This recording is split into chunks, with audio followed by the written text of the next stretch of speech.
Waheguru Ji Ka Khalsa, Waheguru Ji Ki Fateh. Welcome back to a new video. My name is Maneetpal Singh. Today I'll be talking about the importance of setting boundaries. Now this video is a little more personal than usual. Earlier this year, I learned about the concept of boundaries, and I can honestly say it's been a light bulb moment for me, and it's really changed my life. In this video, I'll be talking about 3 different topics in regards to setting boundaries. In the first part, we'll be talking about how to set healthy boundaries for those people around you, and then secondly, we'll be talking about how to put boundaries on yourself, which is arguably more important than putting boundaries on other people.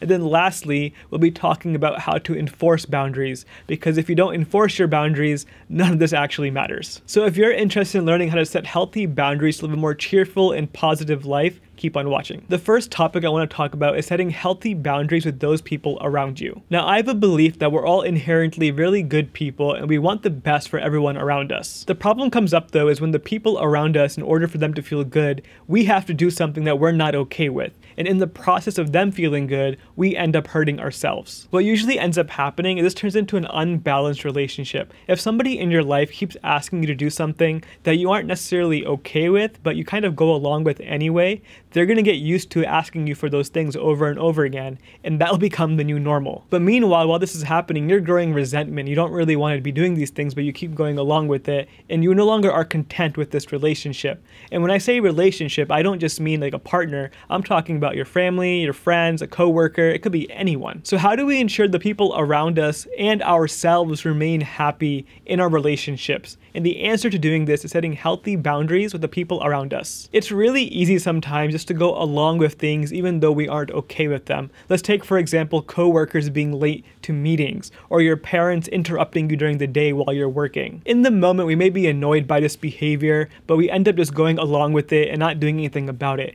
Then a week later, the same thing happens again, and we're annoyed again, but we go along with it again, and this cycle just keeps repeating itself. Look, one thing I've learned is you cannot control other people. You can't control your coworkers being late to meetings, and you can't control your parents asking for you to help them things during the day. But what you can do and what you can control is the boundaries you set for yourself in these situations. And by setting these boundaries, you do have the power to potentially influence the people around you. An example for this is, say you have a scheduled meeting and all your coworkers show up late.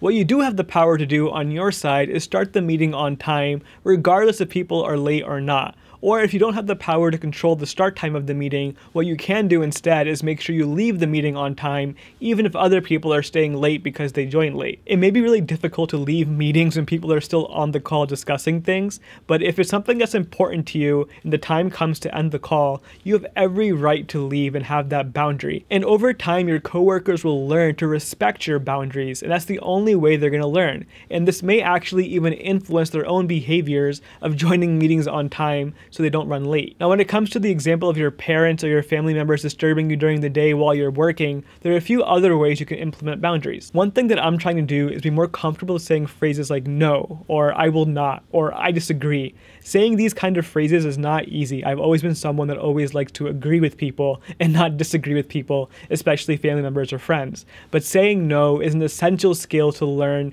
and it takes practice. So when your parents or family members start asking you to do things when you're busy or already have other plans, it's okay to say no. Unless you get used to saying no, people are going to keep asking you for these random requests. And the fact of the matter is, you're indirectly telling them that you're okay with it because you keep going along with it. An analogy that might be helpful is knowing the difference between what's hurtful and what's harmful. Like when you go to the dentist, it might hurt you when you go there and get a procedure done, but in reality, it's really good for you, and you aren't being harmed by going to the dentist. It's just hurting temporarily, and then over time, you feel the effects of actually going and being healthy because of it. The same thing applies to boundaries. They may be a little hurtful, a little uncomfortable at first. There may be a short period of time where things are uncomfortable, but over time, it's actually something that's helpful for everyone involved. And at the end of the day, no one is being harmed by these boundaries. So the question you should be asking yourself is, would you rather say no and be uncomfortable for a short period of time, or would you rather say yes and be uncomfortable for a very long period of time? Alright, moving on. The next topic I want to talk about is setting boundaries with yourself. Now, we just finished talking about putting boundaries on other people, but one thing I want to emphasize is we aren't actually putting boundaries on other people.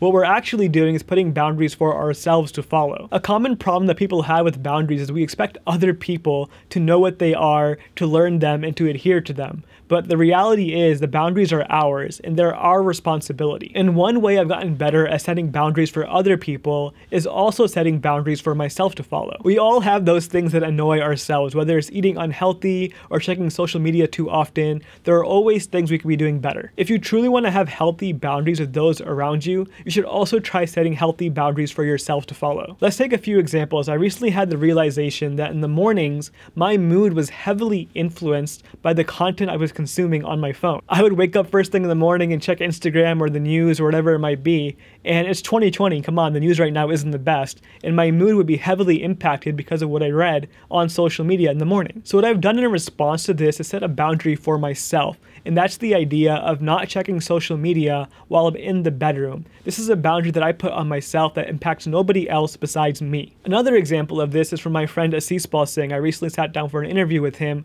on my podcast, The Sick Influence, link down below, and he told me that he won't eat breakfast until he finishes his nitnem. Again, this is impacting nobody else besides himself. It's something he does to make sure he stays consistent with doing his nitnem. By setting these types of boundaries for yourself, you are building your skill set in the art of enforcing boundaries. When it comes to having boundaries with other people, it can be sometimes very difficult to set those. But when you do that with yourself, it's a great way to practice and build that skill set. The last topic I want to talk about is enforcing boundaries, regardless if they're boundaries for other people or for yourself. If you've been following along in this video so far, you've probably started brainstorming some ideas for boundaries you can set for yourself or for those around you.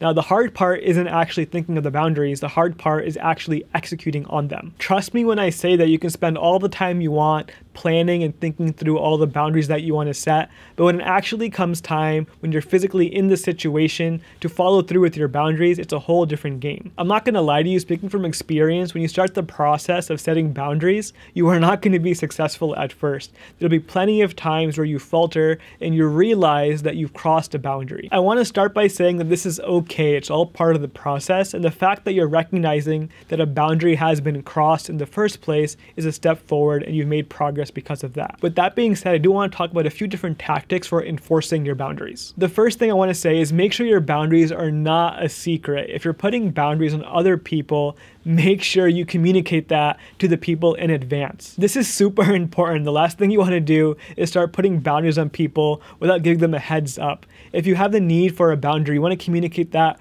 early on before the need even arises. Going back to the example of your coworkers and leaving calls on time, one thing you can do is tell everybody in advance that you have a hard stop at the scheduled end time, so when that time does come, it's not a surprise to everybody that you're just jumping off the call. Another tactic for enforcing boundaries is making sure you realize that boundaries are not meant to be an offensive tool, but rather a defensive tool. Boundaries are meant to prevent you from being angry, upset, or frustrated. If things are actually going well, you won't actually have to utilize these boundaries. Another way to think about this, when it comes time to utilize a boundary, make sure you respond and not react. When we react, we're giving the other person control of the situation, and we're also letting our emotions speak for us. Rather than doing that, make sure you respond. By responding, you are consciously choosing how you're responding to the situation, and you're using your boundaries as a tool to retain control. And the last tactic I have is make sure you decide very early on if you're okay with accepting the consequences of enforcing a boundary. If you're setting a boundary on your family for not disturbing you when you're working, you have to be prepared for the fact that they may be upset with you for ignoring them during the day. This is something you should plan for and make sure you're okay with. Or maybe the boundary is for your boss who keeps sending you last-minute work. If you're putting a boundary on them for doing this, make sure you understand they may respond negatively and you'll have to deal with that. It's a consequence of having a boundary. Enforcing boundaries is the hardest part of setting them, and I have to say it may feel like you're being self-centered when you do this. But remember, having boundaries actually allows you to care even more for other people. We have to be responsible for our own mental health before we can serve others. If people aren't able to respect your boundaries, what it really shows is they're only okay with you being in their life if you say yes and they're compliant to what they're asking for.